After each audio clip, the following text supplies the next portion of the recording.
যাত্রা নিচ্ছেন আজকের আমরা স্কুলের ছাত্রছাত্রীদের একটা কমেডি কবিতা আবৃত্তি, এটা আমি এদের ট্রেনিং দিয়ে শিখিয়েছি, আমিও এর মধ্যে অংশ নিয়েছি।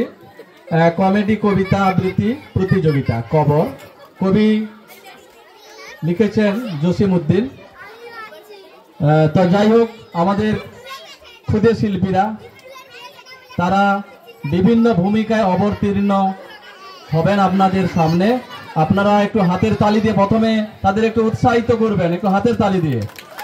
আর এই কবিতাটা সঞ্চালনা করার জন্য মঞ্চে ডাকছি miss Ritushree Santra, come on the stage. Ritushree মঞ্চে চলে এসো।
সবাইকে যথাযোগ্য স্থানে সম্মান জানিয়ে এখনই আমরা শুরু করছি কবিতা আবৃত্তি প্রতিযোগিতা।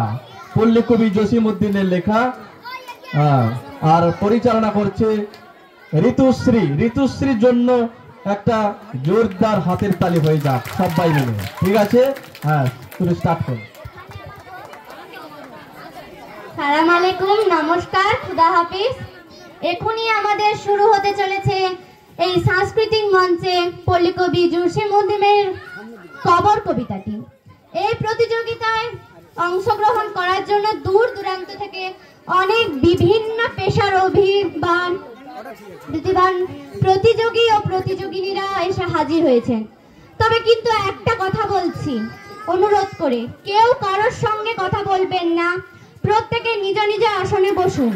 আর আপনারা যারা শ্রোতা এসেছেন এই গ্রাম বাংলার মেঠো পথ ধরে এই অনুষ্ঠান দেখার জন্য, আপনাদের সবাইকে প্রাণ ঢালা ভালোবাসা, অভিনন্দন ও শুভেচ্ছা জানাই। তাহলে আর কোনো কথা নয়, সরাসরি কবিতা আবৃত্তিতে চলে যাওয়া যাক। আর সমগ্র অনুষ্ঠান জুড়ে রয়েছি আমি, মানে ঋতুশ্রী সাঁতরা। তবে প্রথম যে প্রতিযোগিনীকে মঞ্চে ডাকছি, তিনি আমাদের এপার বাংলা ওপার বাংলার অনেক প্রতিযোগিতায় অংশ নিয়ে প্রথম ছাড়া কোনোদিন দ্বিতীয় হয়নি। দেখা যাক এই কবর কবিতাটি করে সে এই মঞ্চে প্রথম হতে পারেন কিনা। এখন ডাকছি আসমিরা খাতুন।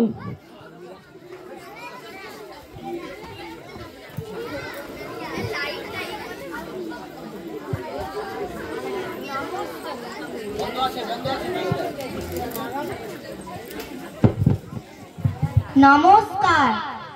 কবর জসিমউদ্দিন, এইখানে তোর দাদির কবর ডালিম গাছের তলে 30 বছর ভিজিয়া রেখেছি দুই নয়নের জলে। নমস্কার। হাততালি দিন সবাই মিলে। আমি দেখতে পাচ্ছি পেছনে কিছু যুবক ভাইরা ঘুমিয়ে যাচ্ছে,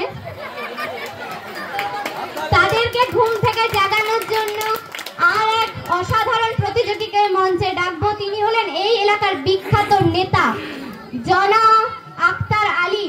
please come on the stage.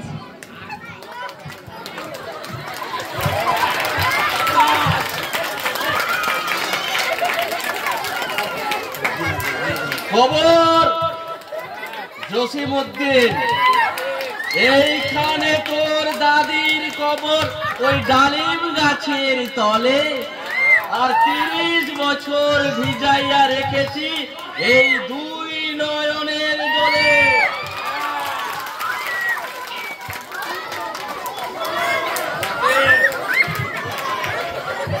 দারুণ হয়েছে। এখন যাকে মঞ্চে রাখবো তিনি হলেন লাফিং গ্যাসের বক্স, মানে তিনি হাসি ছাড়া কখনো কথা বলতে পারেন না। তিনি সুখেও হাসেন এবং দুঃখেও হাসেন। যাকে এখন ডাকবো মঞ্চে হাসি সরকার।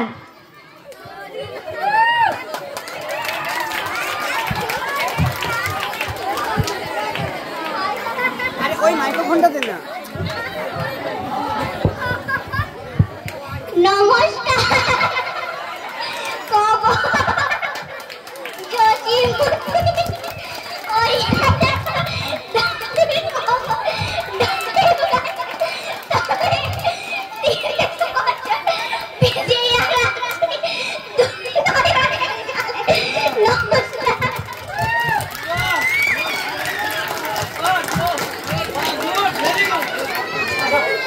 আবার যাকে ডাকবো এই কবর কবিতা আবৃত্তি করার জন্য তিনি হলেন হাসির বিপরীত, অর্থাৎ কাঁদুনি দোলই। মঞ্চে চলে আসুন আপনি তাড়াতাড়ি। ওইখানে তোর দাদির কবর ডালিম গাছের তলে, 30 বছর ভিজাইয়া রেখেছি দুই নয়নের তলে। হাততালি হোক সবাই মিলে। এখন যে আসছেন মঞ্চে কবিতা বলতে, যে কিছু লাজুক প্রকৃতি, মঞ্চে ছবি রানী বাগ।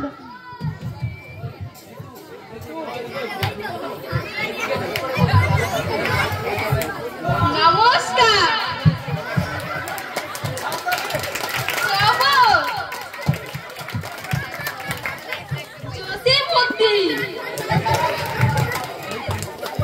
এইখানে তো দাদির কবর ডালিম গাছের তলে,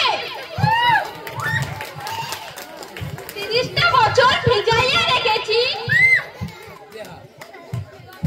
দুই নয়নের জলে। নমস্কার। এখন যাকে ডাকবো বাক প্রতিবন্ধী মানে তোতলা।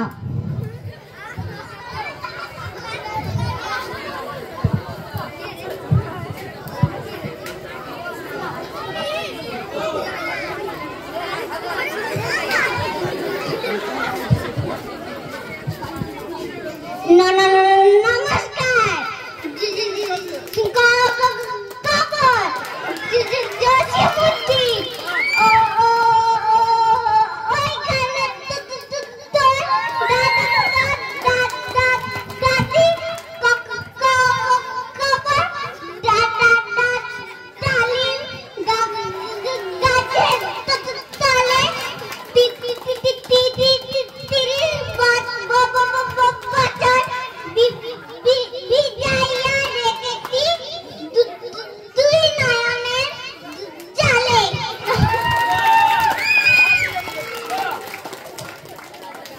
এখন যাকে মঞ্চে রাখবো তিনার একটা রোগ আছে, সেটা হলো অ্যালার্জি।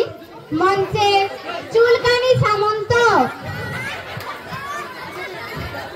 ওই কানে তোর দাদির কবর ডালিম গাছের তলে, 30 বছর ভিজাইয়া রেখেছি দুই নয়নের জলে।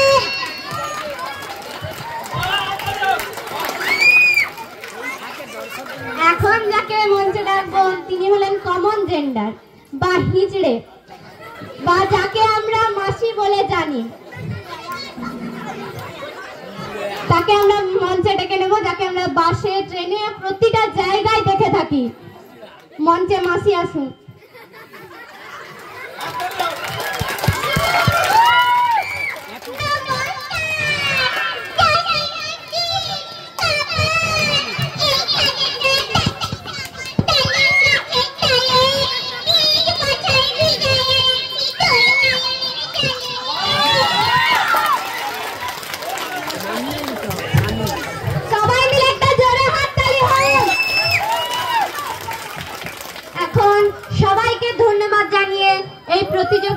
করছি।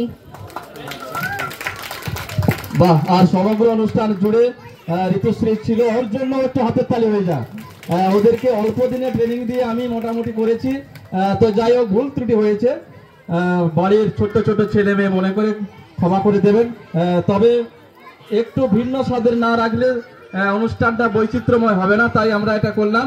আরো আছে পান্তাবুড়ি নাটক আছে, শেষের দিকে সঙ্গীত মুখর গানে গানে অনুষ্ঠান রয়েছে, আমরা আছি আপনারা আছেন, তাই হাততালি দেওয়াটা আপনারা কৃপণতা করবেন না। লিখতে লাগে ভালো, আর বৃষ্টিতে লাগে ছাতা, আর অনুষ্ঠান ভালো লাগবে না যদি না থাকে দর্শকের সেই মিষ্টি মধুর হাততালি। তাই হাততালি হয়ে যাক সবাই মিলে। এরপর আমরা পরবর্তী নিবেদন আমরা দেখে নেবো কি আছে আমাদের লিফলেটে। আমরা চলে যাব একটা রোমান্টিক গানের উপর। রোমান্টিক